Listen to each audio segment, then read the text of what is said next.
Salutations everybody, it is Matty here today. You know hype mode is activated when I'm standing up in the middle of my goddamn room. One of the most wild rumors just hit the web recently saying that Game Pass, yes, the Xbox Game Pass service, is going to be coming to the Nintendo Switch. That's not all though.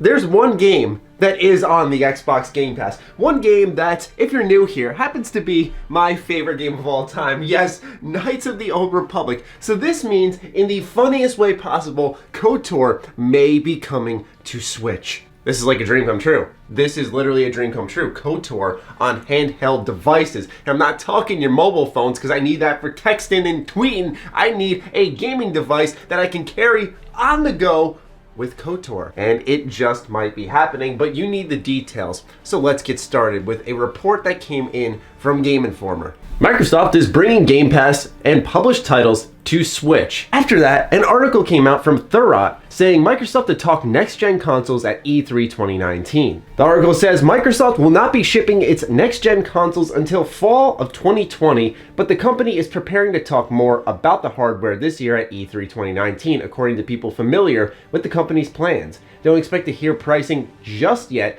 but the company wants to be known that they are moving full steam ahead with the upcoming Lockhart and Anaconda devices and will begin to peel back the onion on these two devices. Little tidbit here, last year the company teased Halo Infinite, and that title will be a launch game for the upcoming hardware. With a brand new game engine, the team behind the game is trying to make the story adapt to decisions the user makes, and the game may have more RPG elements than prior versions of the series. If you ever ask me why RPGs are the best genre in gaming, this is why.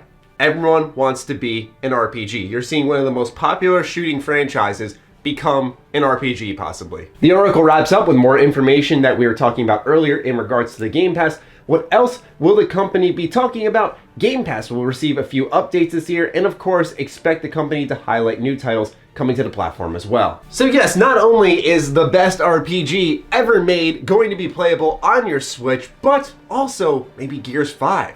Halo. This is going to be done through a streaming service, and there's a lot of tech behind it, so I asked a good friend of mine, SpawnWaveMedia, to help explain that for me. Let's hear what he had to say. A new rumor is currently going around that's gaining a lot of steam and a lot of credibility, with a lot of websites kind of showing up and saying, yes, this story is correct, which was originally broken by Direct Feed Games, claiming that Game Pass would be heading to the Switch through a combination of streaming and natively played games. So think about Game Pass as you know it now, and then think about it on the Switch. That's pretty much what a lot of outlets, as well as Direct Feed Games, is saying right now, is that some form of Game Pass will find its way to the Switch. Now, the way this would work is they would have, of course, some games would be natively played on the system. A great example is something like Ori, that was even mentioned as being a game that would come over and Microsoft would even publish it at retail, it sounds like. And that's a pretty big deal at that point. We've even heard outlets say Cuphead, as well as a big unnamed Microsoft IP. Think of maybe Gears of War or even Halo. There's a lot of stuff flying around right now, but it's very exciting to think about. So the games that can't run natively on the Switch, or wouldn't run well enough, seems to be leveraging xCloud. xCloud is being used by Microsoft now to bring games that are too big for any platform, like cell phones or even weaker computers. There's even word that they could try to fit these things into smart TVs. So think about it that way. You sync up a controller to your smart TV, and then you start playing Xbox games. And according to Microsoft, the biggest thing they've tried to do with streaming games is to lower latency.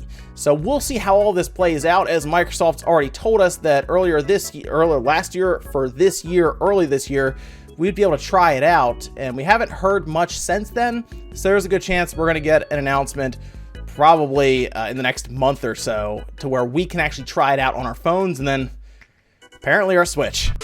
Streaming seems to be the future because we're seeing games from the past come into the present day, like for example a KotOR. It will now be playable not only on your PC, your Xbox original, your 360, your Xbox One, but now thanks to the power of streaming, you could play on your Switch. And I wonder how we're going to see Sony respond to this, and now I wonder how available games will become across all platforms, not just the Switch, but also maybe phones. We saw in the video example in SpawnWave section how there were people playing console games on their phones with a connected controller. This Cloud X streaming service seems to boast some really powerful stuff. I'm curious to see how demanding of a connection you need for this streaming service. I hope that you can at least download some of these games to your system. I don't say this in a boastful way, but as a YouTuber, I pay for pretty good internet, so usually the only times I am disconnecting from a game online is thanks to the Nintendo Switch. However, the prospect is incredibly exciting, as my favorite game of all time may be available on yet another platform, and the expansion of Game Pass and the walls being torn down for gaming, where consoles are uniting, services are coming to different consoles despite originally being exclusive selling point.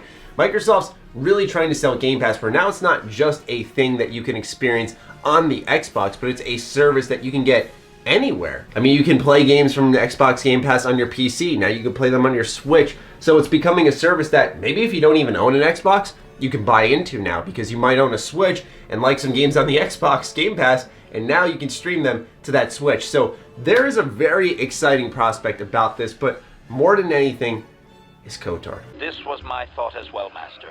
You show excellent logical skills for a meatbag. And when you look at both of these controllers, while they're very different, they are laid out in a similar fashion when it comes to button and analog stick layout. You have two analog sticks, you have your same number of face buttons, you have the same number of triggers and bumpers, where transferring controls from one console to the other actually seems kind of possible, and it doesn't seem like such a big hurdle. A lot of people think of a great match in heaven for games like I feel with KotOR, but sometimes controls can get in the way. But also there is the D-pad, which could be here, just like the D-pad here. It's just a thought, all right? I'm trying to be optimistic. I want my KotOR. Over this last year, I've really expanded my audience into the KotOR realm. A lot of us love the Old Republic universe. Some of my most popular videos of last year actually were about the Old Republic, so I thought this was just a really exciting prospect for those fans out there who are always looking for more KotOR, or in my case, more ways to play KotOR, because, you know, I can say, yeah, I played it like 400 times on the original Xbox, so 50 more times on the PC, but how many times did I play it on the Switch, right? Like, that's the thing with KotOR fans. So